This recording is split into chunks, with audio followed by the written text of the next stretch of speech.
Hello and welcome. I hope you can hear me over this bioweapons defense mode fan. I'm here in the Cybertruck. I am installing a screen protector now, and this will allow me to set up the screen. I've got to clean it and put it on. I've chosen this brand. The one I tried last time and used in the Cybertruck before was unavailable, and so I chose another 9H hardness glass screen protector, clear. Yeah, I didn't want matte. Anyway, I'm just running the bioweapons defense mode now. I'm sitting in the garage. What the bioweapons defense does is it recirculates the air through the HEPA filter. My whole goal with that is to try to remove any floating dust in the air. If we turn the light on here, we can see not much going on. That's perfect, because that's what we want. We want as little dust and contamination as possible. I'm going to follow the instructions in this glass screen protector. And yes, I bought it from Amazon. Again, I hope you can hear me. It has two pieces, one for the rear and one for the front screen here in the Cybertruck. I have no clothes on. Well, I do. I got my shorts on, but no shirt, trying to eliminate a lot of the dust that comes off of our clothes. So, I've done plenty of these. I just hope this one goes down well and doesn't screw up and get some contamination under the glass. So what I found is instead of all the screen grabbers and the alcohol wipes, I use my favorite window cleaner, Spray Away. It's ammonia free. It does an absolute job of streak-free cleaning of all the windows. And what I'm going to do is I have a brand new microfiber cloth. I'm going to go over the main screen. I'm going to use the technique of putting it on the cloth and then wiping the screen. If you have a touchscreen device and you've ever sprayed any type of cleaner on it, it really messes it up. Less is best, at least that I found. All right, we're getting close to shutting the fan off here, and any dust that is left hopefully will settle, but not on my screen. First thing, let's put it in screen clean mode. Okay, we're going to put it in screen clean mode right here, and that puts it in the black screen. If we take the light, as you can see, still got all kinds of garbage on from me touching it. So the job now is to clean it so that it's absolutely clean. So let me do that. 5 minutes later. All right, I think it's pretty decent. Couple little things, and I will use what's called the dust grabber now on it, and we'll see how that goes. First thing I'm going to do is take it out of screen clean mode, and I'm going to shut the fan down. All right, the fan is off. We're going to put it back in screen clean mode. Now things get hot.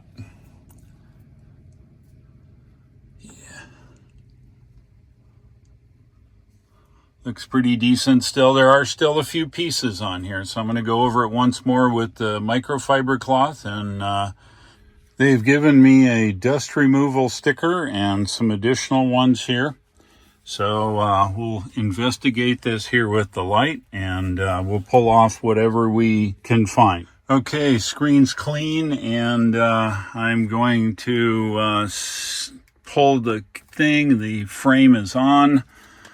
Object is now I pull, you can kind of see me pull the backing of the protector off the screen carefully. Okay, now at this point I can do this, and I push hard, and it says move my finger this way. As you can see, it's hard to see here with the light. Let me shut this off. You can see it's working its way out. I hope. You can see it's attached here, but not on the top. And the reason it's not because this outer frame, I now peel this, and it will allow the screen, as you can see, maybe we'll just pull this down. Oops, don't want to pull that off yet. Come on, stay on there. Come on. There we go. Okay, so the screen is on. As you can see, it's now attaching itself to the screen. Maybe you can, maybe you can't. I can kind of see and see the line here. That's where the screen's now working its way down. And I'm going to need 2 hands, so I'll be back. Need to take this, pull it this way. There. Okay. As you can see, the screen's working its way down here. You can see it. It's just about all attached. We still have this to go, as you can see. It's because the screen guide is keeping it from doing its thing. I can feel it. That's what it is. The guide is too close. There we go. I pulled the guide off, and you can see now it's attaching itself. And I have a mosquito in here with me, and it right to the edge. Okay. And I look here to the left, and I'm just looking, and it's not only aligned just right, it's actually on all the way.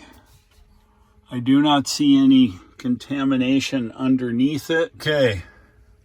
Yeah, I told you I wasn't wearing any clothes.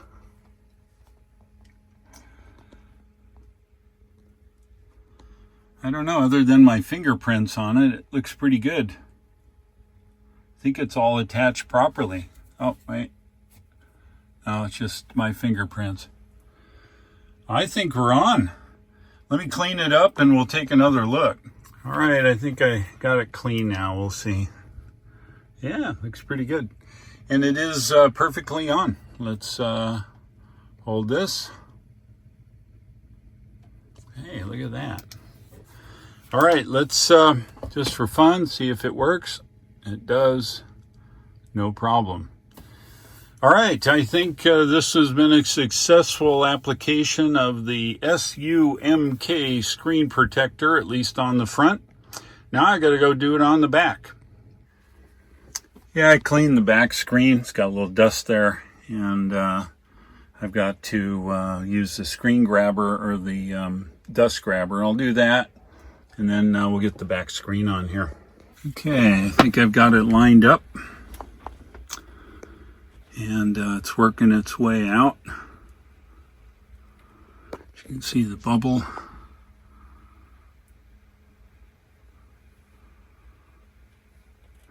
This one does not have a guide. You just try to help it itself. See, it's just about gone there. And there it is. So let's inspect it. Let me clean the glass. I'll leave the light here, you can kind of see. Now that's just dust on the outside of the plastic outside there. Make sure we can just go over this a little. This is just plastic, great. Grab my dust. Yeah, see, this is, I'm just looking for bubbles under here. And ignore the surface. All right, I'm going to pull the plastic retainer thing off. Okay, now it's just the glass. That went on all right. I don't see any bubbles. There's a fingerprint. I don't know where that came from. Let's see, what is that? No, I don't know. Oh, it may have been the light. Oh, no, it's a little LCD artifact. All right, I think we're on. Let me clean it. Try to put my light down here. I just go over it with the cloth. It's probably cleaner than it'd ever be after I touch it with the cloth. It's okay, we'll spray a little stuff on it here. That looks pretty dang good. Not bad for an amateur. All right, so what does this mean? You too can put on a screen protector. You don't need to pay anybody, just do it yourself. Comes a little burnishing tool. Now we'll go over the glass here.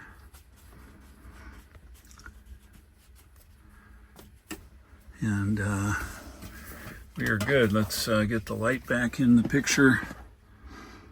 I'd say it went on all right. You see there's little dents. Oops, sorry. See there's little half cutouts here at the bottom. So let's count down. Just like on the main screen. Display lock enabled. Disable in display settings up front. Well, can't have that now, can we? I don't think I can do anything back here. No. I think we're on though. That worked out okay. Front screen, back screen. Yeah, I'm pretty pleased. Get my hand out of the way. Sorry, this is my hand on my holding the phone. I think we're good.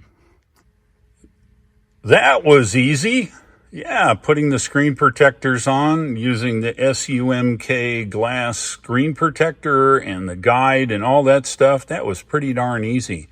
I would have to say it was very equivalent to the Abstract Ocean Model 3Y framed glass screen protector. And this is now for the Cybertruck. These guys did a nice job, but they improved it. Because once you clean it and click this thing on, you saw me pull the tab that pulled off the back of the glass. What happened? The glass protector immediately attached itself. I then pulled the outer skin off and then it went on to the glass, and then I pulled the frame off once it was attached, and that was it.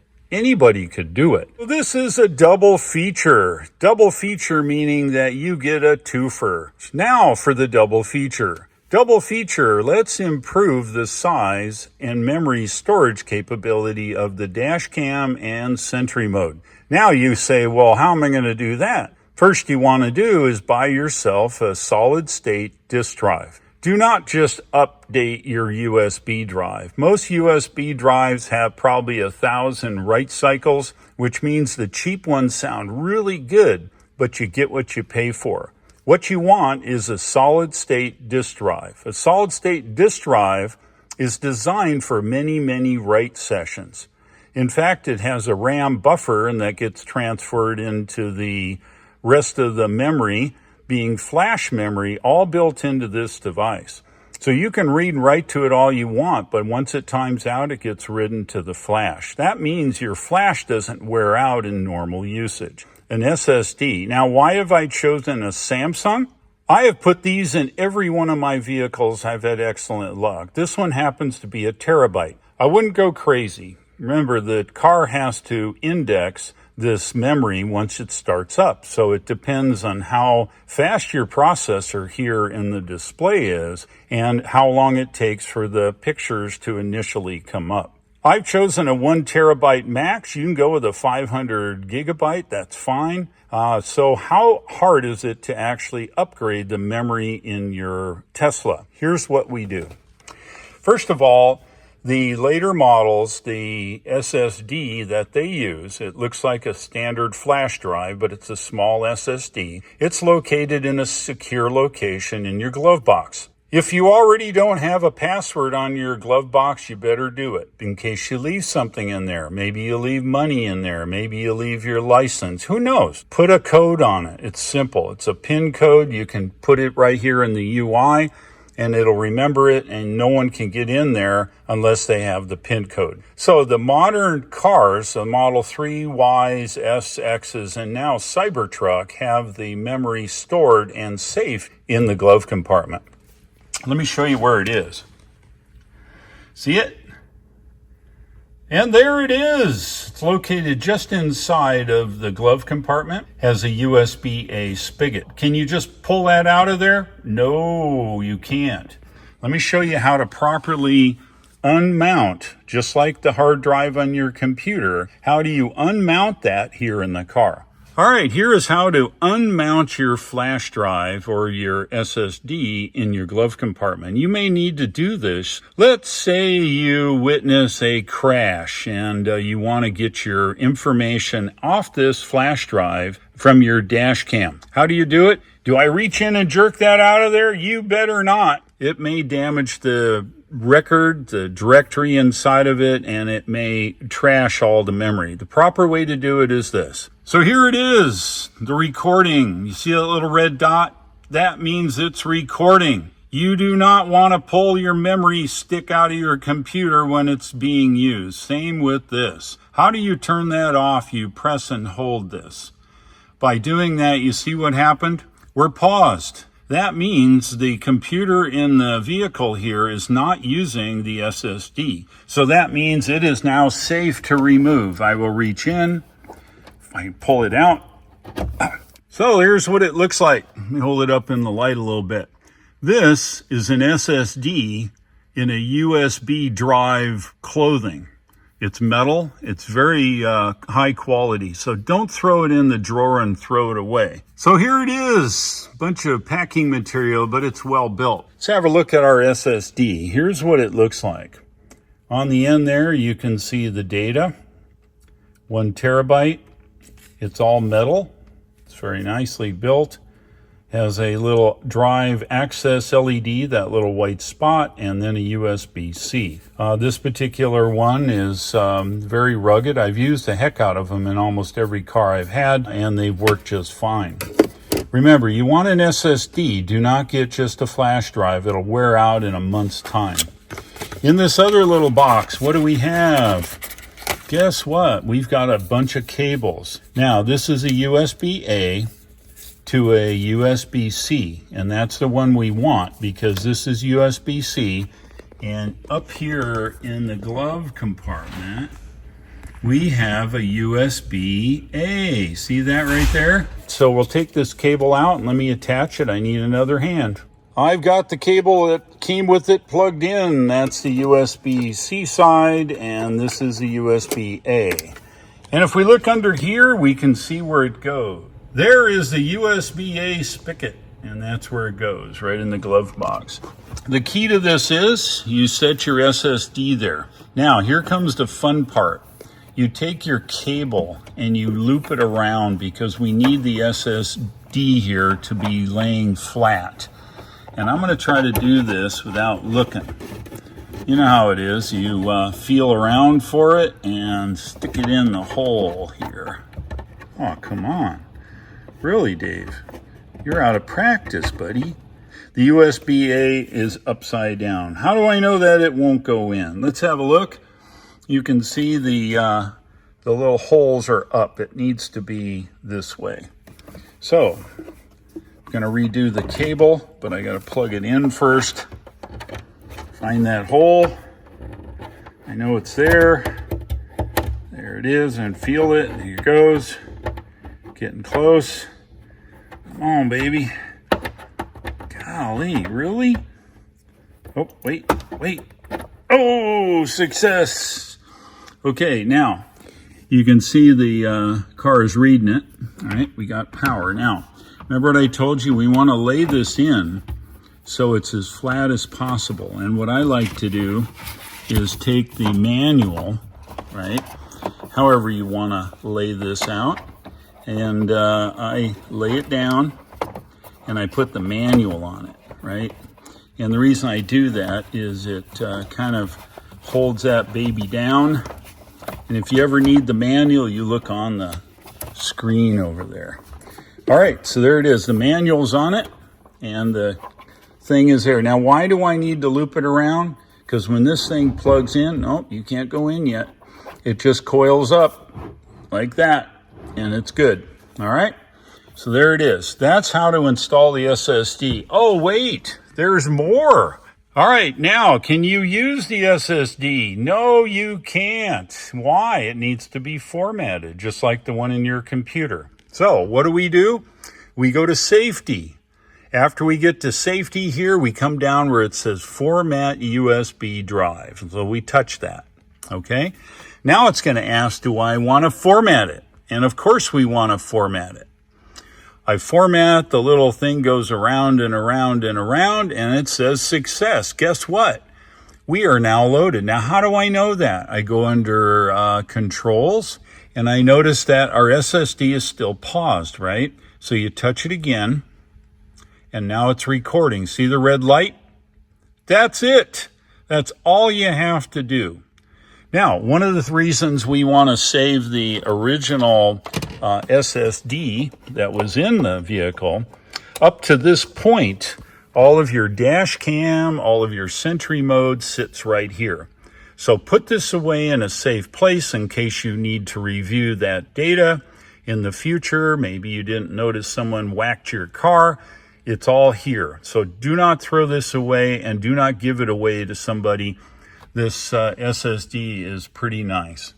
Well, there it is. You got a double feature. Double feature was putting the glass screen protectors on and installing an upgraded SSD in your vehicle. By the way, this works in your Model 3, Y, S, X, and now Cybertruck. You can update your memory in all of them if you choose. If you like today's video, give me a like. Please pass it on to your friends. You know they want this upgrade in their Tesla. And do not forget, if you use or someone else uses my referral link, they get $1,000 off the purchase of a new car. I'll be happy to correspond with you should you have any issues with your vehicle. While I'm not a Tesla person, I've got plenty of Tesla experience. Most likely I can solve a problem simply by sending me an email. If for some reason I can't figure it out, I'll do a little research, and if I still can't figure it out, you're going to have to talk to the folks at Tesla. They give me some money towards free supercharging, and I can bring you more travel videos, and I would certainly appreciate it. Thanks for watching. I'll look for you in the upcoming videos, and take care.